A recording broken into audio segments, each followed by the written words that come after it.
কি কারণে, কেনই বা এরকম ঝড় বাদল ঘূর্ণিঝড় মাথায় নিয়ে আমাকে গ্রামের বাড়ি যেতে হলো, সেটাই বলবো আজকে। এত বৃষ্টি হচ্ছিল সকাল ৬টা বাজে, রাত্রেও কোনোভাবে দেখি নাই যে বৃষ্টি হবে। আর আমি কিন্তু ভালো করে জানি না যে এই ঘূর্ণিঝড়ে এরকম ভয়াবহতা রূপ নিবে।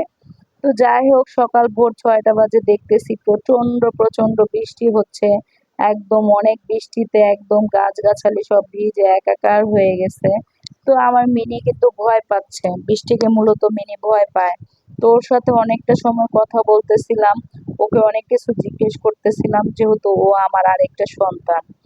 ওর সাথে ও ভয় পাচ্ছে সেই বিষয়ে ওরে নিয়ে কথা বলতেছিলাম, যে ভয় পাচ্ছে কিনা, ওর মনও খারাপ কিনা, এগুলি বলতেছিলাম। ও আমার সাথে ও তো আসলে বোবা প্রাণী, ও কোনো রেসপন্স করতে পারে না, কিন্তু আমার সব কথা বুঝে, প্রত্যেকটা কথা বুঝে, মাশাআল্লাহ। তো এজন্য আরকি ওর সাথে কথা বলে সময়টাকে পার করতেছি, বলতেছিলাম অনেক কথা।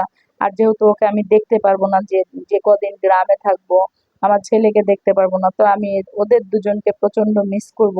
এজন্য আমি ওর সাথে আরেকটু সময়, যে আমার যতই কাজ থাকুক না কেন, আমি ওর সাথে আগে একটু সময়টাকে কাটিয়ে নিই। এই চিন্তাধারা করে ওর সাথে অনেকক্ষণ কথা বলতেছি। তো আমার কথা শুনতেছে, শুনেও না ও চুপ করে বসে আছে। আসলে ও বৃষ্টিকে ভয় পাচ্ছে, কারণ প্রচন্ড বেগে বাতাস হচ্ছে, তো আমার ঘরে সব ফুলদানিগুলো পড়ে যাচ্ছে, ফুলগুলো পড়ে যাচ্ছে, উপরে যতগুলো ফুল সাজানো ছিল ধাপ ধাপ করে পড়ে যাচ্ছে, তো ও ভয় পাচ্ছে। তো এজন্য ওর সাথে অনেক কথা বলে ওকে অনেকটা সময় দিয়ে তারপর আমি চলে আসলাম রান্নাঘরে। কারণ আমি যদি রান্না করে না যাই, তাহলে আমার সন্তান, আমার হাজবেন্ড খাবে কি? তো এই চিন্তা ভাবনা থেকে আমি দ্রুত রান্নাঘরে চলে আসলাম। এদিক দিয়ে বুয়া আসেনি।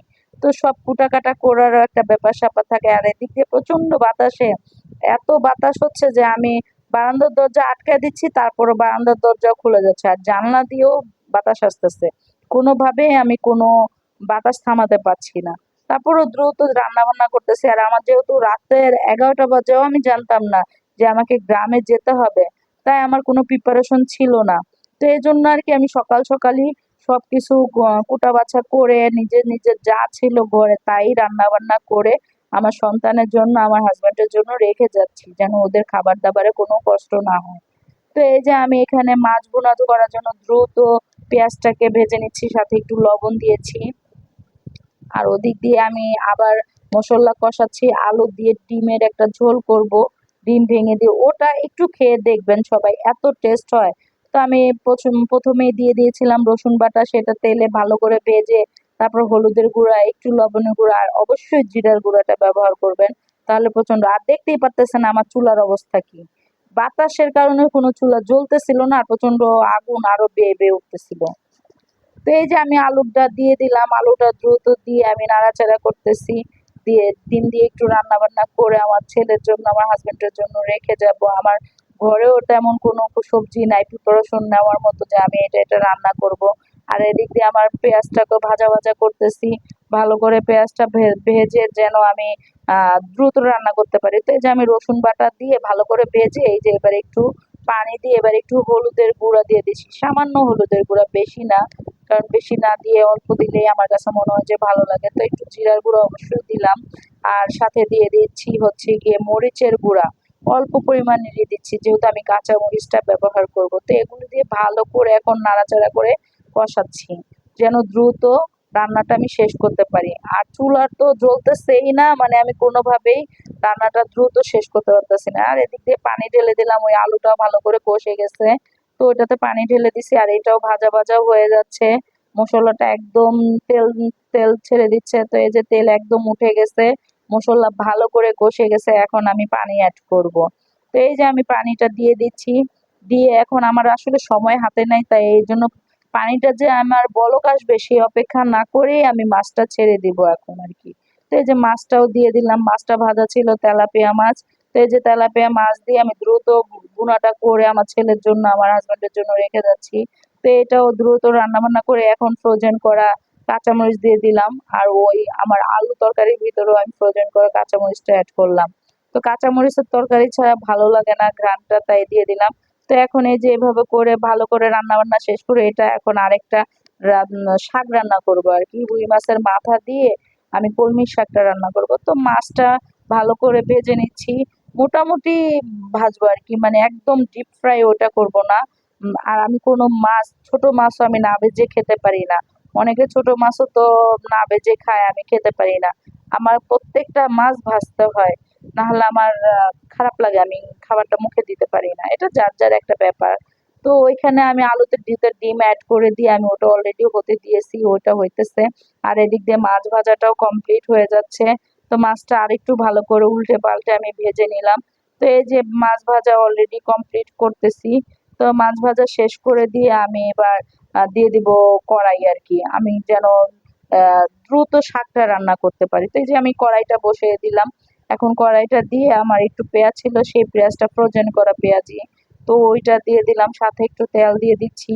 মানে আজকে আমার সময় না দেখে তেল গরম না করেই আমি পেঁয়াজটা আগে দিচ্ছি। মানে কোনো রকম দ্রুত রান্নাটা শেষ করা দিয়ে হচ্ছে কথা। আর বাহিরে তো প্রচন্ড পরিমাণের বাতাস বৃষ্টি হচ্ছেই। ঘূর্ণিঝড়ের যে অবস্থা সেটা তো সবাই দেখেছেন যে কি পরিমাণের ক্ষয়ক্ষতি সবাইকে করেছে। তো যাই হোক, এভাবে করেই আমি শুরু করলাম রান্নাটা শেষ করার পর্যায়ে। তো এইভাবে যে একটু হলুদের পাখিটা বেশিই দিলাম, মরিচের গুঁড়াটাও আমি বেশি দিলাম, সাথে একটু লবণ এড করলাম। বেশি লবণ দেইনি কারণ শাক কিন্তু অল্প হয়ে যায়। তখন লবণ বেশি দিলে শাকের পরিমাণটা কম হয়ে গেলে তখন লবণ কটা হয়ে যায়। তো যে আমার সাথে এবার কাঁচামরিচটাও এড করব। মাছের তেলের ভিতরে কাঁচামরিচটা দিয়ে রাখছিলাম, সেটাই আমি এড করে দিলাম। দিয়ে এবার ভালো করে এবার পানিটা শুকিয়ে নিব। তো পানিটা শুকানোর পরে, এই যে কষানোর পর, এবার আমি এড করব হচ্ছে গিয়ে আলু। তো আলুটা না আমি খোসা সহই রেখেছি। কারণ কি, ছোট, ছোট আলু ছিল তো, আর শাকের সাথে যদি খোসা সহ আলু দেওয়া হয় তখন খেতে খুব ভালো লাগে। তো এই যে এটাকে ভালো করে একটু কষাবো, কষায়া একটু পানি দিয়ে দিব। এই যে পানিটা দিয়ে এবার একটু ভালো করে কষায়া এবার একটু রেখে দিব। রেখে দেওয়ার পরে এবার আবার আরেকটু পরে নেড়ে চেড়ে এবার আমি এড করব মাছের যে মাথাটা আমি ভেজে রেখেছিলাম সেটা। এটা দিয়ে এবার আমি এটাকে ভালো করে আবার কষানোর জন্য ঢেকে দিব আরকি। তো ঢেকে দিয়ে আমি এটাকে আবার রান্না সিদ্ধ করার জন্য, কারণ শাক তো দ্রুত সিদ্ধ হয়ে যায়, আলু সিদ্ধ হয় না। তো এই যে আমি শাকটা অলরেডি এখন অ্যাড করে দিচ্ছি। তো অ্যাড করে দিয়ে এবার আবার আমি দ্রুত রান্নাটা শেষ, মানে আমার কথা হচ্ছে দ্রুত রান্না করতে হবে আজকে। তো ওদিক দিয়ে আমার আলু দিয়ে ডিম দিয়ে যে ওই তরকারিটাও হয়ে গেছে, এখান দিয়ে শাকটাও হয়ে যাচ্ছে। আর এরপরে আবার ভাতটাও বসায় দিছি। তো আমার ফাইনাল রান্নাটাও শেষ। এই যে ডিম দিয়ে আলু দিয়ে রান্না হয়েছে, আর হচ্ছে গিয়ে তেলাপিয়া মাছ ভুনা করেছি, আর হচ্ছে গিয়ে কলমি শাক দিয়ে রুই মাছের মাথা দিয়ে রান্না বান্না করে এবার আমি বেরিয়ে পড়লাম আমার গন্তব্যস্থানের জন্য। তো আমি এই যে গ্রামের রাস্তা ধরে যাচ্ছি, আর এত এত বৃষ্টি। যখন গাড়িতে উঠেছিলাম তখন এত বৃষ্টি ছিল না। বৃষ্টির জন্য কোনো রকমে কোনো জানালা খুলতে পারতেছি না, বাহিরে দেখবো কি, দেখার কোনো অবস্থা নাই। আর এই যমুনা, মেঘনা নদী আর কি, মেঘনা নদীর এত ঢেউ, কোনো ধরনের কোনো নৌকা নাই, কোনো লঞ্চ নাই, কিচ্ছু নাই। তো যাই হোক, এরকম করে এত ঝড় বাদল মাথায় নিয়ে যাচ্ছে, আমি কোনোদিন এরকম ঝড় বাদলে বাইরে বের হইনি গ্রামের উদ্দেশ্যে, কিন্তু আজকে বের হতে বাধ্য হলাম। কারণ হচ্ছে আমার নানি ভীষণ অসুস্থ। আমার নানা বারবার ফোন দিয়ে, নানিও বারবার ফোন দিয়ে কান্নাকাটি করতেছিল মা যেন ডক্টরের কাছে নিয়ে যায়। তো এত ঝড় বাদলের ভিতরে যে আমরা চলে যাব সেটা নানা নানি কল্পনা করেনি। মনে করেছে যে এখনো হয়তো বা আসবে না, তাই তারা নিজেরা নিজেরাই চলে গিয়েছিল।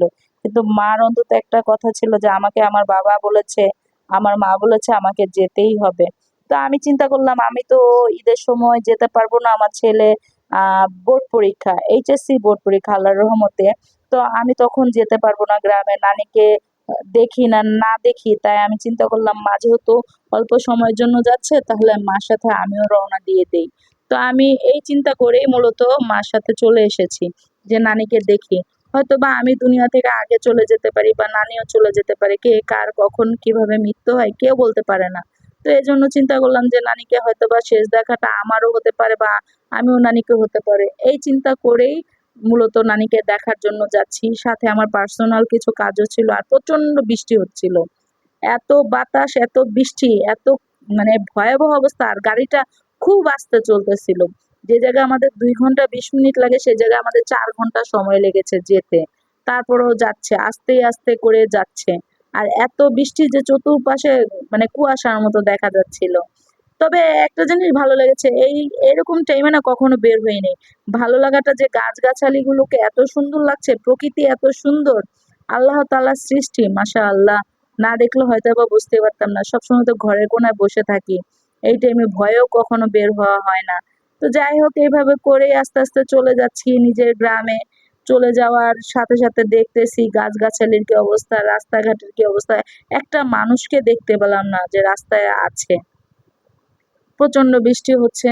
তো গাড়ি আস্তে, আস্তে করে যেয়ে এখন আমাদেরকে নামিয়ে দিবে। কিন্তু নামানোর পরে একটা সমস্যা হইছে, কোথাও কোনো সিএনজি পাচ্ছি না, অটো পাচ্ছি না, কোনো কিচ্ছু পাচ্ছি না। অনেকক্ষণ দাঁড়ায় থাকা লাগছে। অনেক কষ্ট করার পরে যাই হোক এক আঙ্কেলকে পাওয়া গেল। তো উনি আমাদেরকে নিয়ে যাচ্ছে আরকি গ্রামের যে মেঠো পথের, তো আমাদের পাকা করে ফেলছে। এই যে মাছ যে ঘের আছে ওগুলির ভিতর টুপটুপ করে বৃষ্টি পড়তেছিল। এত সুন্দর লাগতেছিল পরিবেশটা, মাশাআল্লাহ অনেক সুন্দর। আর ওই আঙ্কেল বলতেছিল যে অনেক ক্ষয়ক্ষতি হইছে, গ্রামে এত তুফান হইছে যে গাছগাছালি ভেঙে গেছে। অনেক মানুষের ক্ষয়ক্ষতি হইছে এবং কি কারেন্ট নাকি বন্ধ করে দিছে। আসলে আমরা যে কদিন ছিলাম একদিনের জন্য আমরা কারেন্ট পাইনি। তো গ্রামে আর কি গাছগাছালি ভেঙে পড়লে ভয়েও কারেন্ট বন্ধ করে দেয়, কার কোন ক্ষতি হয় এই চিন্তা করে। তো এই যে যাচ্ছি আর প্রচন্ড পরিমাণে ভালো লাগাও কাজ করতেছে যে এত সুন্দর একটা পরিবেশ দেখতেছি। আবার ছেলেকে, আমার মিনিকে মিসও করতেছি। আবার ভয়ও লাগতেছে যে নানিকে দেখতে যাচ্ছি। নানির অবস্থা খুব খারাপ। নানির হচ্ছে গিয়ে মাথার ব্রেনে সমস্যা হয়েছে। বারবার স্ট্রোক করেছে। এখন সে এত ফরেজগার মানুষ ছিল, কোনোদিন সে তাহাজ্জুদটা অন্তত বাদ দেয়নি। অথচ সে এখন ওয়াক্তের নামাজটা পড়তে ভুলে যায়। তার মনে থাকে না। তো এরকম করে যাচ্ছি। আর রাস্তাঘাটে দেখতেছি যে গাছগাছালিগুলো ভেঙে, ভেঙে পড়েছে। অনেক গাছগাছালি ভেঙে গেছে। তো আঙ্কেলও অনেক কথা বলতেছিল। তো ভয়ও পাচ্ছিলাম যে আল্লাহর কি জানি হয়। তো এই যে রাস্তাঘাটে একেকজন বৃষ্টির পরে এখন গাছগাছালিগুলো সরাচ্ছে। আর এটা হচ্ছে আমার মার স্কুল মূলত। আমার মা খালারা স্কুলে পড়েছে। এটা দেখে খুব ভালো লাগে যে না, তার নিজস্ব একটা গ্রামের একটা অন্যরকম একটা অনুভূতি। তো যাই হোক, সবাই আমাদের নানির জন্য দোয়া করবেন। আমার নানিকে যেন আল্লাহ তাআলা নেক হায়াত দান করে, তাকে যেন সুস্থ করে দেয়। তার ব্রেনটা আসলে এত ছোট হয়ে গেছে, তার ব্রেন এখন কোনো কাজ করে না। মগজগুলো যে মানুষের স্বাভাবিক একটা মাত্রায় থাকে সেটা তার নাই। তার মগজ শুকিয়ে একদম ছোট্ট একটা বলের আকার হয়ে গেছে। আল্লাহ তাআলা তাকে যেন সুস্থতা দান করে, তার জন্য সবাই দোয়া করবেন। আর তাকে যেন ভালো রাখে, এই দোয়াটা করবেন। তো এই যে চলে আসছি। নিজে এখন রিক্সা থেকে নেমেই এখন নিজেদের মেঠো পথে হাঁটতেছি। তো সবাই ভালো থাকবেন, দোয়া করবেন আমাদের জন্য। আমরা যেন, আমার মিনির জন্য, আমার আসিফের জন্য ভালো থাকবেন।